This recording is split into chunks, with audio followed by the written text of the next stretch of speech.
57. Claire amarra uma tira de borracha no meu braço e dá batidinhas na parte inferior do cotovelo para salientar a veia. A navalha fica do outro lado da cama. O homem de avental branco, nunca descobriu seu nome, está ao lado do monitor, segurando o cronômetro. Vosh se recosta na pia, observando-me com olhos brilhantes e duros, como os dos corvos na floresta no dia em que atirei em Teacup. Curiosos, mas curiosamente indiferentes, e então entendi que Vosh tem razão. A resposta da chegada deles não é a ira. A resposta é o oposto da ira. A única resposta possível é o oposto de todas as coisas, como o buraco em que a casa da fazenda estava antes. Simplesmente nada. Não, não é o ódio, não é a raiva, não é o medo, não é nada. Um espaço vazio, a indiferença sem alma do olhar do tubarão. Algo demais, murmurou o senhor avental branco, olhando para o monitor. Primeiro, algo para relaxá-la. Claire insere a agulha no meu braço.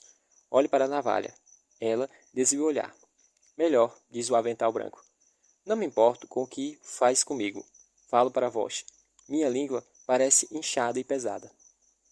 Não tem importância. Ele faz um gesto com a cabeça para Claire, que pega uma segunda seringa. Inserindo o hub ao meu sinal. Ela diz. O hub? Aham. Avental branco faz. Cuidado. Nos olhos no monitor enquanto meus batimentos cardíacos aceleram.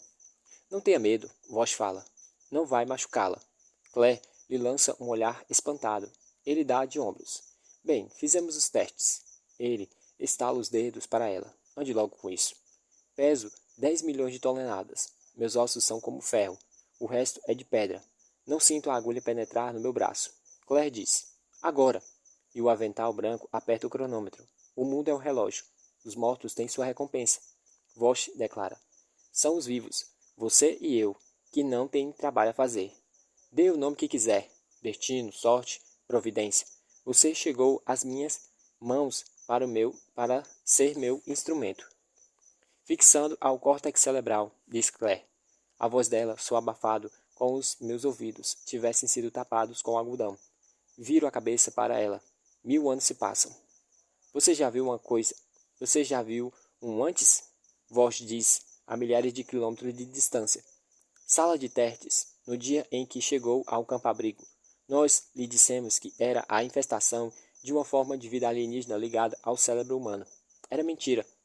Escuta a navalha respirar, forte, e com a respiração de um mergulhador por um regulador.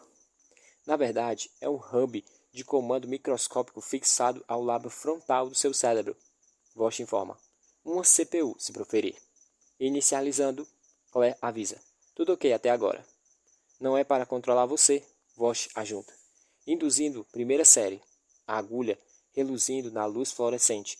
Pontos negros em suspensão em um líquido âmbar. Não sinto nada do que ela o injeta em minha veia. Mas para coordenar os cerca de 400.000 convidados mecanizados que você vai hospedar. Temperatura 37,5 graus Celsius. O avental branco informa. A navalha respirando ao meu lado. Os ratos pré-históricos levaram milhões de anos e 1000 gerações para atingir o atual estado da evolução humana. Voz fala. Você vai levar dias para chegar ao próximo.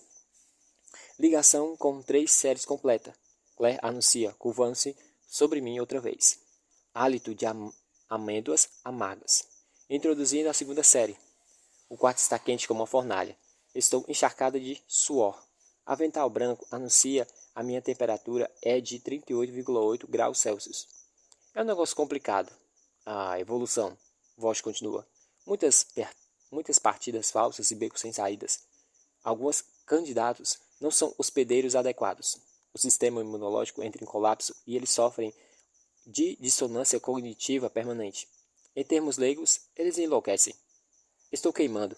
Minhas veias estão cheias de fogo. A água sai dos meus ouvidos. Escorre pelas têmporas. Inunda meus ouvidos. Vejo o rosto de Vosh se inclinando sobre a superfície do mar ondulante de minhas lágrimas. Mas tenho fé em você, Marika. Você não passou pelo fogo e por sangue apenas para cair agora. Você vai ser a ponte que liga o que quer que foi ao que vai ser. Nós a estamos perdendo. Avental Branco avisa com a voz trêmula. Não! Voz murmura, a mão fria no meu rosto úmido. Nós a salvamos. 58. Não há mais dia ou noite, apenas brilho estéril de luzes fluorescentes, e essas luzes nunca se apagam. Como as horas pelas visitas de navalha, 3 vezes ao dia para trazer refeições que não consigo manter no estômago. Eles não conseguem controlar a febre. Não podem estabilizar a pressão sanguínea. Não podem suavizar a náusea. Meu corpo está rejeitando as 11 séries destinadas a aumentar cada um dos meus sistemas biológicos. Cada série com 4.000 unidades, o que soma um total de 44.000 invasores robóticos microscópicos recorrendo em meu fluxo sanguíneo. Sinto-me um lixo. Claire vem me examinar depois de cada café da manhã. Verifica os meus remédios e faz comentários enigmáticos como: é melhor você começar a se sentir melhor. A janela de oportunidade está se fechando. Ou depreciativos, como: estou começando a achar que deveríamos ter usado a ideia da rocha gigante. Aparentemente, ela se ressente do fato de eu ter reagido mal por ela ter me enchido com 40.000 mecanismos alienígenas. Mas não que você pudesse fazer alguma coisa a respeito, ela falou. O procedimento é irreversível. Há uma coisa. O quê? Ah, claro. Especialista, a insubstituível. Ela pegou o dispositivo com o interruptor da morte no bolso do avental e o levantou. Você está registrada aqui. Eu vou apertar o botão. Vá em frente. Diga para eu apertar o botão. Desafia com um sorriso abafado. Aperte o botão. Claire riu baixinho. É surpreendente. Sempre que começa a me perguntar o que ele viu em você, você diz uma coisa dessas. Quem? Vós? O sorriso dela desaparece. Os olhos ficam vazios como olhos de tubarão. Vamos continuar com o upgrade se você não se adaptar. Vamos descontinuar o upgrade se você não se adaptar. Descontinuar o upgrade.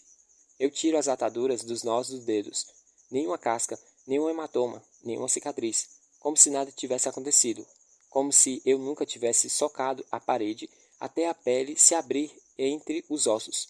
Lembrei-me de vós aparecendo no meu quarto completamente curado dias após eu esmagar seu nariz e lhe dar 2 olhos roxos.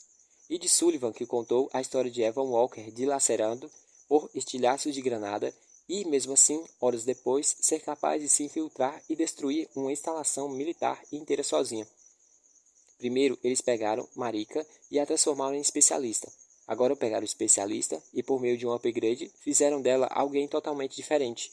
Alguém como eles. Ou alguma coisa. Não há mais dias e nem noites. Apenas um constante brilho estéril. 59. O que eles fizeram comigo? Pergunto a navalha certo dia quando ele entra com outra refeição incomível.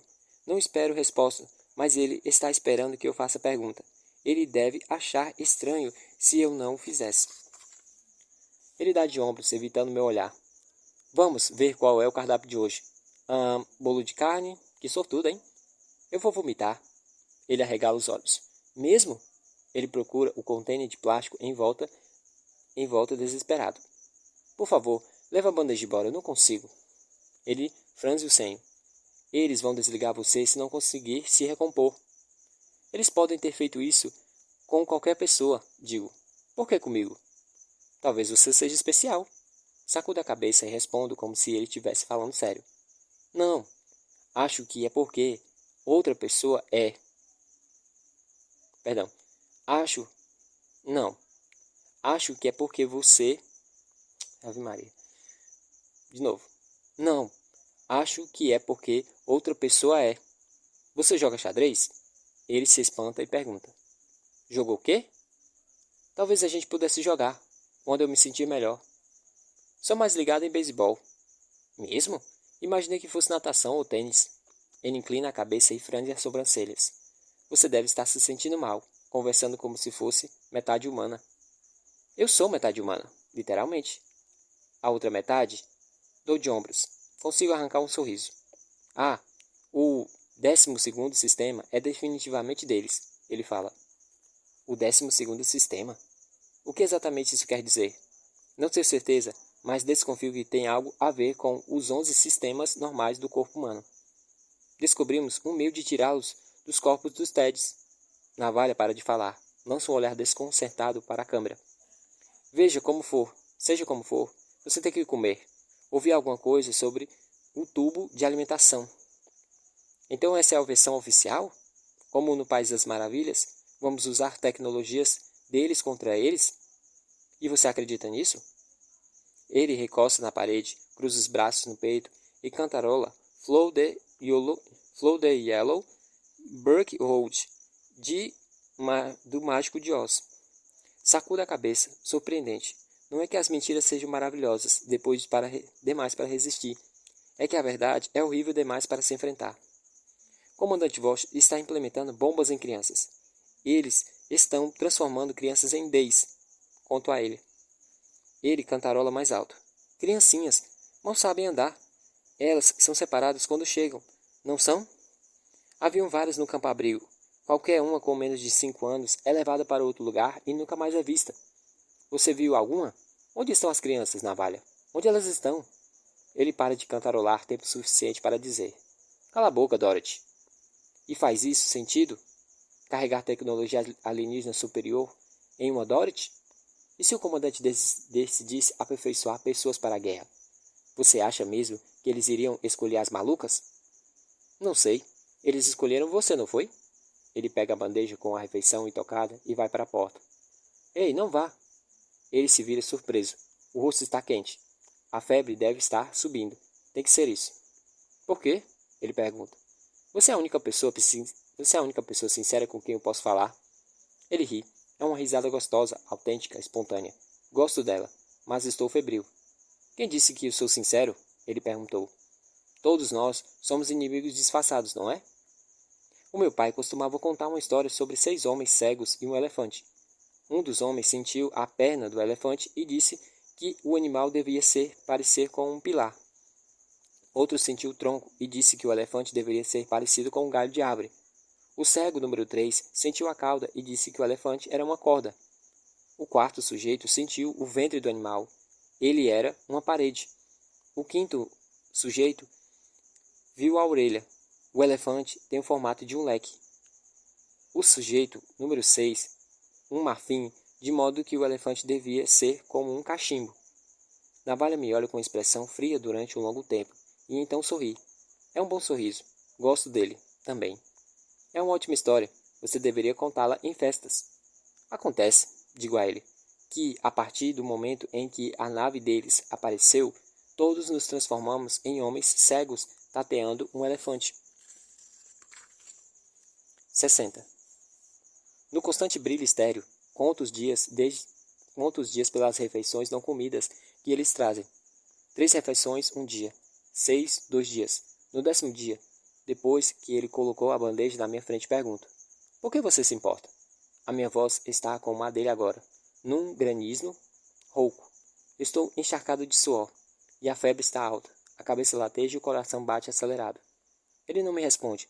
Navalha não fala comigo há 17 refeições. Ele parece nervoso, distraído e até zangado.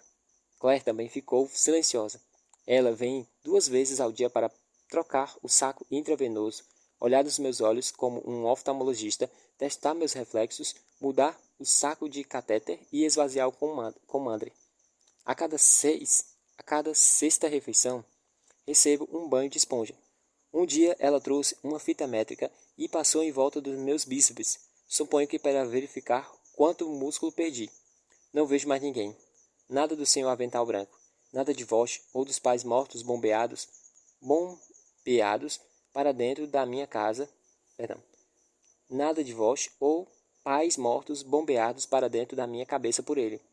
Não estou tão desligada a ponto de não saber o que estão fazendo. Mantenho vigília, esperando para ver se o aperfeiçoamento vai me matar. Certa manhã, Claire está me enxugando a comadre quando Navalha entra com o café da manhã.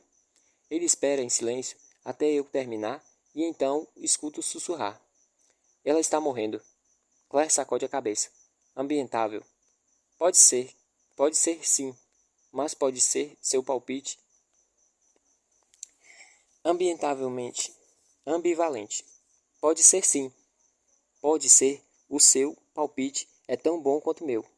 Espero que ela saia e diga: você está acabando, você está perdendo seu tempo. Ele olha para a câmera instalada no teto. Eu só faço o que eles me mandam fazer. Pego a bandeja e jogo no chão. Navalha aperta os lábios, mas não diz nada. Em silêncio, ele limpa a sujeira enquanto fico deitada, ofegante, exausta pelo esforço, suor brotando em minha testa. Isso, pegue para mim, pegue tudo, faça alguma coisa útil. Quando a febre aumenta muito, algo na minha mente se solta e imagino sentir os 44.000 microrobots fervilhando na minha corrente sanguínea e o dispositivo em seu delicado cordão de anéis enterrados em cada lóbulo, e compreendo o que meu pai sentiu nas últimas horas de vida ao enfiar as garras em si mesmo a fim de dominar os insetos imaginários rastejando debaixo da pele. Idiota, digo ofegante. Do chão, Navalha olha para mim espantado. Deixe-me, idiota. Tudo bem, ele murmura. Ele está de quatro, usando um pano úmido para limpar a sujeira e o cheiro acre de desinfetante. O mais rápido que eu puder. Ele se levanta. Suas bochechas de marfim estão ruborizadas. Em meio ao delírio, acho que a cor ressalta as nuances castalho, amareladas de seus cabelos loiros. Não vai funcionar, ele diz. Passar fome? Acho melhor você pensar em alguma outra coisa. Tentei, mas não há alternativa. Mal consigo erguer a cabeça. Você pertence a eles agora. Vosh, o escultor. Meu corpo a agila, mas não meu espírito. Nunca minha alma, intacta e refreada. Eu não estou amarrada. Eles estão, definhando, morrendo morrendo ou me recuperando. O jogo terminou. O grande mestre Vosh perdeu. O meu pai tinha um ditado favorito, conta a Navalha. Dizemos que o xadrez é um jogo dos reis porque nele aprendemos a dominar os reis. Outra vez o xadrez. Ele larga o pano sujo na pia e sai bruscamente pela porta. Quando ele volta com outra refeição, há uma conhecida caixa de madeira na bandeja. Sem uma palavra, Navalha pega a comida e a joga no lixo. Joga a bandeja de metal na pia, onde aterrissa com um tinido forte. A cama zune na manobra de me colocar sentada, e ele escorrega a caixa na minha direção. Você disse que não joga, sussurro. Então me ensine. Sacudo a cabeça e digo para a câmara atrás dele. Boa tentativa, mas pode enfiar o jogo pela goela. Navalha ri. Não foi ideia deles, apesar de terem me dado permissão. Mas, por falar em goela, seria bom pensar em comer alguma coisa. Ele abre a caixa, tira o tabuleiro e remexe as peças. Você tem rainha, reis, peões e essas coisas parecidas com torres. Porque todas as peças se parecem com pessoas, menos essa. Peões, não peões. Peões, não peões. Peão é um brinquedo de rodar. Ele concorda. Faz sentido. Tem um cara do meu esquadrão que é chamado assim. Brinquedo? Peão. Não me toquei do que significava. Você está montando tudo errado. Será que é porque não tenho a menor ideia de como se joga? Você põe as peças. Não quero. Então está admitindo a derrota? Abandono. O nome certo é abandono. É bom saber. Tenho a sensação de que vai ser útil. E sorri. Não um sorriso tipo alta voltagem de zumbi. É mais modesto, sutil e irônico. Ele se senta ao lado da cama e sinto um leve cheiro de goma de mascar. Pretas ou brancas? Navalha. Estou fraca demais para me levantar. Então você aponta para onde quer ir e eu movo a peça para você. Ele não desiste. Eu não esperava que fizesse, na verdade. As pessoas evasivas e fracas já foram afastadas. Não sobraram fracotes. Digo a ele onde colocar as peças e como cada um se move. Descrevo as regras básicas, muitos acenos de cabeças e murmúrios de concordância, mas tenho a sensação de que há muita concordância e pouca compreensão. E então jogamos e acabo com ele em 4 lances. No próximo jogo, ele começa a discutir e contestar. Você não pode fazer isso. Diga se essa não é uma das mais estúpidas regras. Jogo 3 e tenho certeza de que ele está arrependido da ideia. Não estou me animando e ele está ficando arrasado.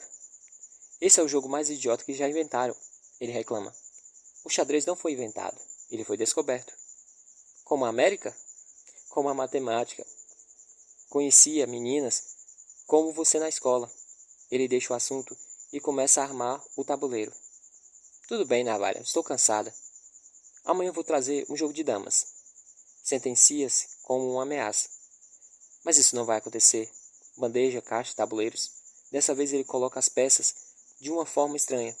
O rei preto no centro, voltado para ele, e a rainha na extremidade, voltada para o rei. 3 peões atrás do rei no centro, à direita e à esquerda, 2 cavalheiros, um de cada lado do rei, um bispo diretamente atrás dele, e, junto do bispo, outro peão. Então Navalha olha para mim com um sorriso angelical. Certo, digo concordando sem saber bem o porquê. Inventei um jogo. Você está pronta? Chama-se... Ele bate na grade da cama a fim de imitar um rufar de tambores. Xadrebol. Xadrebol? É, xadrez, beisebol, xadrebol, entendeu? Ele coloca uma moeda ao lado do tabuleiro. O que é isso? Pergunto. Uma moeda de 25 centavos. Só isso eu sei. Isso eu sei. Para jogar o jogo... Perdão. Para o jogo é a bola. Bem, não é realmente a bola, mas representa a bola. Ou o que vai acontecer com a bola? Se você ficar quieta por um segundo, posso explicar todas as regras. Eu não estou falando. Ótimo. Fique com dor de cabeça quando você fala. Perdão. Ótimo. Fico com dor de cabeça quando você fala. Sempre xingando e soltando citações sobre xadrez e histórias enigmáticas sobre elefantes. Você quer jogar ou não? Ele não espera a resposta e coloca o peão branco na frente da minha rainha preta, dizendo que ele é o batedor. É melhor começar com a rainha. Ela é a mais poderosa. É por isso que ela tenta rebater a bola em quarto lugar. Ele sacode a cabeça. Minha ignorância é espantosa. Muito simples. Defesa, ou seja, você lança a primeira cara, o pitcher ou arremessador coroa a bola. Uma moeda não vai funcionar, ressalto. Há 3 possibilidades: arremessar, apanhar e rebater. Na verdade, são 4 faltas contidas. Você fica com xadrez e eu trato do beisebol. Xadrebol, corrijo. Tanto faz. Se você virar um coroa, fica com a bola e tem o direito de virar outra vez. Mas, se for cara, eu fico com a moeda. Viu? Isso me dá uma chance de bater. Cara, eu faço ponto. Coroa, eu perco. Se eu perder, ponto contra o batedor. E assim por diante. Eu entendi. E se você tirar um cara, fico com a moeda outra vez, para ver se posso devolver a bola. Cara, eu jogo você fora para... Cara, eu jogo você para fora. Errado, tudo errado. Não, primeiro eu viro a moeda 3 vezes. Quanto? 4 se conseguir um descer. Descer? 2 coroas. Esse é um triplo. Com uma DC, você pode jogar a moeda mais de uma vez. Cara é um home run. Coroa, apenas um triplo. Cara a cara é um simples. Cara coroa é um duplo. Talvez a gente deva começar a jogar xadrez. Talvez a gente deva começar a jogar e você pode... E então você recebe a moeda de volta para ver se pode pegar o meu potencial golpe simples. Duplo, triplo ou home run. Cara, eu estou fora. Coroa, eu estou na base. Ele respira fundo. A menos que seja um home run. É claro? É claro. Você está tirando uma com a minha cara? Porque não sei se... Eu só estou tentando assimilar. Mas parece que está. Você não tem ideia de quanto tempo levou para planejar isso. É bastante complicado. Isto é, não é como jogo de reis, mas você sabe como chama o beisebol, não sabe? O passatempo nacional. Beisebol é chamado de passatempo nacional porque, ao jogá-lo, aprendemos a dominar o tempo, ou o passado, qualquer um deles. Agora é você quem está tirando uma com a minha cara. Na verdade, Eu sou o único tirando uma com a sua cara agora. Ele espera. Sei o que ele está esperando. Você nunca sorri. E isso importa? Certa vez, quando eu era criança, ri tanto que mijei nas calças. A gente estava na roda gigante em um parque de diversões. E o que foi que fez você rir? Eu não me lembro mais.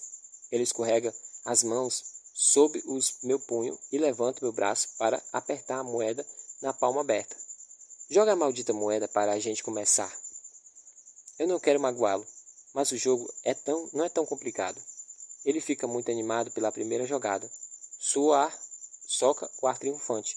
Depois move as peças pretas em volta do tabuleiro enquanto canta as jogadas, imitando o narrador com uma voz rouca e aguda, como uma criança brincando com um boneco de ação.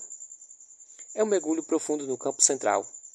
O peão no campo central desliza para a segunda base, e o bispo e o peão na segunda base recua, e então o peão do campo esquerdo corre para cima e corta a direção do centro. Isso tudo com uma das mãos enquanto a outra mexe a moeda, virando-se entre os dedos como uma bola girando no jogo, baixando-a como em uma câmera lenta para aterrissar à esquerda do centro do campo. É tão ridículo e infantil que eu teria sorrido, se ainda sorrisse. Ele está a salvo, Navalha grita. Não, infantil não, inocente. Os olhos brilhantes como se estivesse febril, o volume da voz aumentando com entusiasmo. Ele tem 10 anos, outra vez. Nem tudo está perdido, não as coisas importantes. Sua próxima tacada é a rebatida alta que cai entre a primeira base e o campo direito. Ele cria uma colisão dramática entre o meu interceptor e um jogador numa das bases. Primeira base deslizando para trás, campo direito realizando para cima, e então smack. Navalha provoca o impacto. Isso não seria um erro? Pergunta. É uma bola possível de pegar. Possível de pegar? Especialista, é só um jogo bobo que inventei em 5 minutos com um monte de peças de xadrez e uma moeda. Mas 2 batidas, ele está a 3 pontos à minha frente. Sempre fui mal em jogos de azar. Por esse motivo, sempre os desisti. Navalha deve estar sentindo o meu entusiasmo diminuir.